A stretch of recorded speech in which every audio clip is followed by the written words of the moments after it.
Hey, everybody. Um, I try to do these at 7:30, and time got away from me. Had to get ready for my trip in the morning. I'm going to Nashville for a conference. Very excited about that, and I'm tired. I went to a board meeting for the Texas Board of Pardons and Paroles, so I'm tired. But I definitely wanted to keep my rhythm here and keep my excited two fans just fed with more content. um, I wanted to share a memory that occurred to me this week. And, when I was incarcerated, like I've mentioned, I just had a lot of time to think and remember things. And I remembered this movie from my childhood. Okay. Early 80s.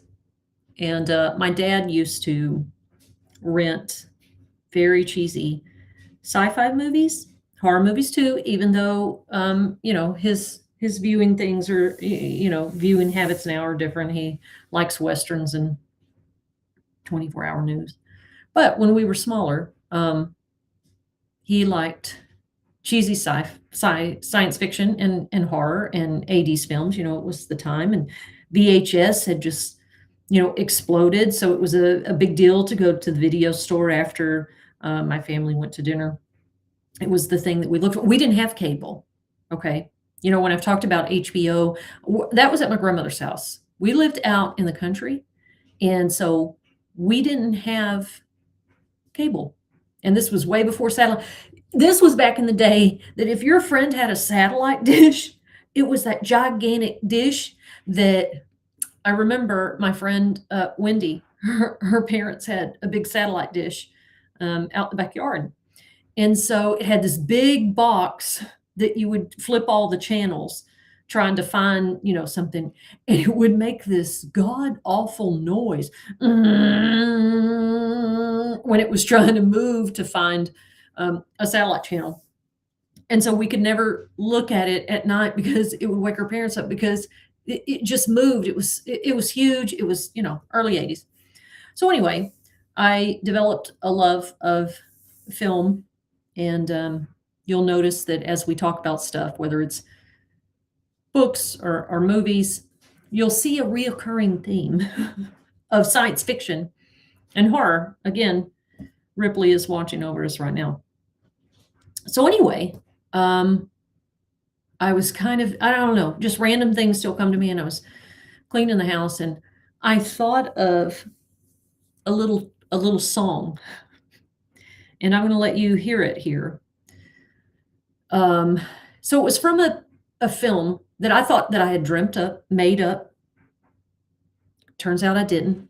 So, not being able to sleep at night when I did get out of prison and I came home and I'm, scouring. I feel like sometimes you just come to the end of the internet. Like you've just looked at stuff and thought of things and looked things up. And I thought, I wonder if this was real. If I can find the big red alien that sang, "I want to eat your face." Was that a real thing? Or did I just make that up? Because it frightened me. Again, there's a lot of stuff that frightened me as a kid. Turns out that's a real movie. It has several names. The Creature Wasn't Nice, Naked Space, and Spaceship. It has Liam Neeson in it. And he's the guy from Naked Gun and Airplane. Real funny, really, really funny fellow. And so I found this movie. To my surprise, it was not a horror film. It was a comedy. It was a spoof on the movie Alien. So it came out 1980, 79, somewhere around there, spoofing the movie Alien. Sorry, Ripley. And it is quite funny watching it now, but I'm just going to show you the clip of it. I'm going to share it with you and see what y'all think of it. It is, I still sing this little song today. So this is the alien. I can't tell you the full plot other than they've captured this alien, it got on board, and they have sequestered it to like this, canister like apparatus. They don't know what to do with it, and they're trying to decide. Well, Cindy Williams, some of you tell me if you know who Cindy Williams is.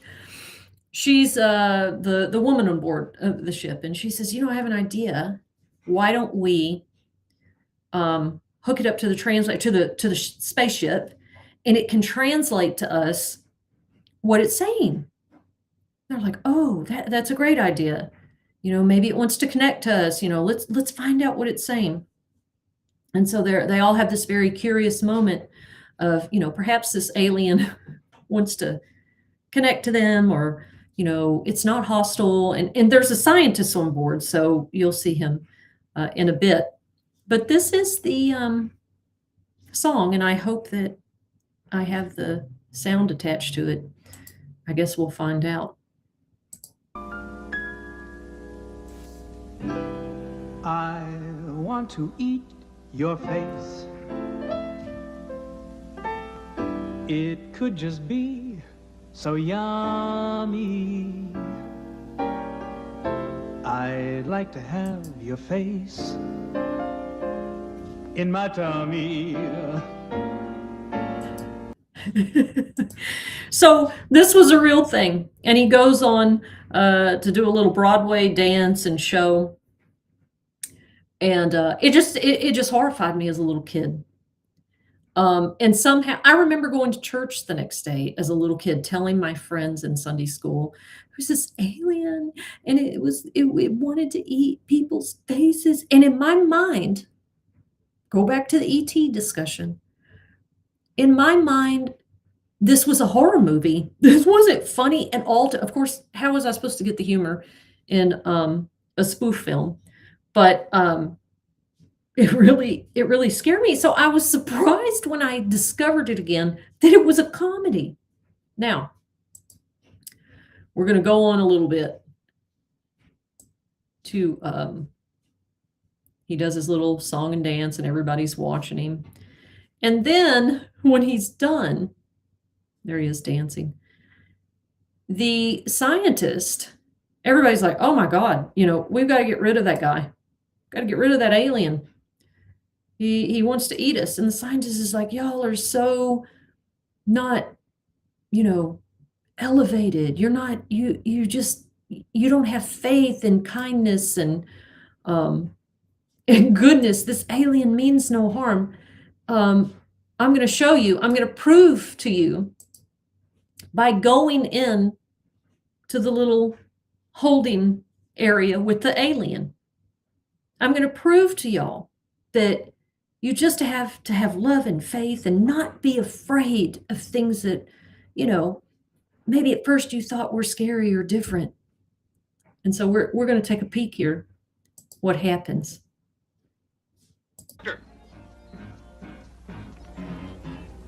You stupid people. Always afraid of the unknown. Just because you don't know about something doesn't mean it's going to bite you. You have to have faith. You have to have trust. Now, if you have faith and trust, then the unknown will have faith and trust. I tell you, this creature means no harm. Oh! It's playing. It's playing. It's joking. It's joking. It's just playing around. It's a game. It's just a little game. Oh! Oh! Oh! Oh! Oh! Oh!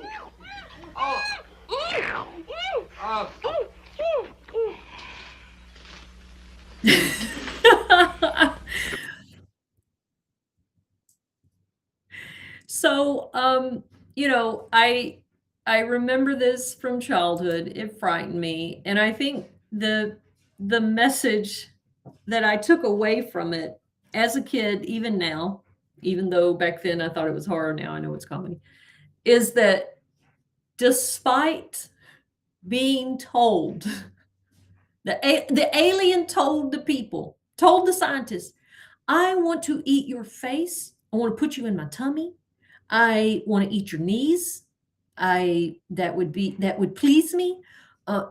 He's telling them exactly what he wants to do and who he is, and despite that evidence in the scientist's face, he still gets in there and says, "Oh, he doesn't mean that," you know, and also, looking at, so they have this alien, and it can't talk, right, until they do the translation, and so they're kind of debating, and not assuming bad intent, and then you get to hear what the aliens really think. He's like, "No, I do wanna eat you," right? Like, and so even as a little kid, I at least understood the message that you don't know what another person, or in this case, another creature, you don't know the problem of the other mind, which is a kind of a, philosophical idea or theory or whatever you wanna call it. The problem of the other mind, you really don't know what's in somebody's mind. That is their their private space, because you may be surprised what you find there if you really could, um, hear those thoughts, so recognizing that, and then the other lesson is, it very clearly said, "Imma chew y'all up. Y'all are dinner." And the scientist, because of what he wanted to believe and because of his reality, I'm just gonna reject that. I just, and it reminds me of, folks in my advocacy world, or even just, friends or family, that it's like, "No, this is my reality." "Yes, but here's the evidence that that is not true." "Oh, no, I don't I don't believe that." Well, there's real consequences if you don't accept reality for what it is. No, no, I just refuse it. It's not that way just simply because I believe it's not that way. And that seems extremely dangerous. And in this clip, um, we saw that it was, right? And so those lessons linger. And it was a very old memory. And I thought about that dancing alien for many, many years, and probably many more years to come. I want to eat your face. It would feel yummy. I want to eat your face, and you go in my tummy. I'm going to believe him. That's me. If I was on the ship and that's what he said, say, I'm going to take him at his word, and we need to politely jettison him right on out of here, or return him where he came from. So, reality doesn't change just because we believe something different, and I think that I think about, when I was incarcerated, and I remember when I got my, second sentence, and I just rejected it. I'm serious. I just rejected reality. And I was like, "No, no, I don't accept this." Well, I did sign for my time. And I pulled chain to Gatesville, Texas, going right back to that prison for 12 years. And I was just like, "Oh, no, I don't accept this." I got to the unit, didn't buy a hot pot, didn't buy a fan. I didn't buy anything other than my very bare necessities. I said, "This isn't, I'm not staying here." Because to me, to buy the fan, to buy the hot pot and the tennis shoes and the stuff, to settle in your cubicle, your cell at your unit, I just wouldn't do it. And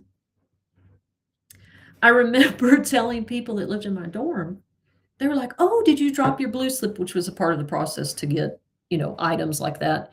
And I said, "Oh, no, because I'm not living here." I'm just not.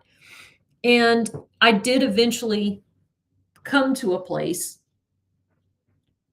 and probably reflected on this movie to get me there, is that, Jennifer, you can be confronted with the truth and the reality, and you can feel whatever way you want to about it.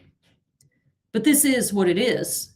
And the only way to deal with it is to accept it and then move on from there. And it took me about 6 months. And then I started to accept, hey, as my dad had told me through much of my incarceration, you got to live where you're at. You got to live wherever you go, you're there. You got to live where you're at. And I had my, I don't want to say ex-girlfriend. I guess she was my girlfriend at the time. Or we were in this murky place. But when she would come to visit me at the county jail, I wouldn't eat. I wouldn't talk. She would just come up there and sit with me. And I was so stressed out that I was going back to prison, and I had, thrown away this great life that I had built after spending a decade there. And, I was stuck in that place of, I just refused. I don't accept this. And I cried a lot. I was depressed. I wasn't eating. I tried to unalive myself by not eating. I did not look well. I looked like a little newborn, deer or calf, real shaky legs, real skinny. And she was very worried about me. And I remember one visit that I was sitting there just crying. I was like, I don't want to go back. I think I had signed for my time around then. And she said, Jennifer, whether you want to accept or not, that door right there is not opening, that's not going to change the fact that it's not opening. It doesn't matter. It's not. So you can make the best of this and buy a bunch of M&Ms and junk food and sit in the day room and watch movies and play cards with folks and, try to find some peace. Or you can be angry and upset and sad and not eat and starve yourself and cry and lay in your cell and, not talk to the women around you. You can do that too. But either way, that door is not opening. And I don't know if she ever knew what that conversation meant to me. Maybe she watches this one night, really bored. We don't really speak anymore. Not for any bad reason, just life. People move on. But that conversation stayed with me and planted a seed so that I could snap out of that when I got to prison. It just took me a while. But, this is how a memory about a really cheesy science fiction spoof from the early 80s really took me on a journey of, you remember one thing and then you remember something else and then you remember something, and you see how it's all tied together. That I would like to think that the memory of this silly little alien helped over time, right? Because he said it. I'm going to eat your face. Oh no, you won't. I just don't really believe it. Okay, well, pulled your arms off. So anyway, I would love to hear if anybody has ever seen this film. You can find it on YouTube. I don't think it's uploaded correctly, but it's been there for 18 years and they've always allowed it to stay up. You know how like YouTube lets people upload some movies that are copyrighted and then other movies you can't do that. They'll take it down real fast. I don't know how all that works. I'm just a girl in this world who is very much middle age and still doesn't always know how life functions. I'm listening to Taylor. She's digging around on something. Hey, if you haven't checked out the Cats Have Thoughts playlist, please do. It's a whole little cast of characters, Johnny and Loretta and Taylor and some of my friends' cats. They're a lot of fun. All right, well, I'll leave it here. Would love to hear your thoughts in the chat. Did you like this movie? Have you ever seen it? Look it up on YouTube. Watch the whole thing. It is hilarious. If you like that kind of humor, some people don't like that kind of humor. I love Airplane and Scary Movie and Naked Gun and Not Another Teen. I love really terrible comedy like that. And I like to be able to see, especially spoof films, that you get to say, oh my God, I know what that's from. So those are fun to me, but check it out. And I guess until next time, try to remember something weird. What do you keep revisiting all these years later? I would love to hear about it. All right, later.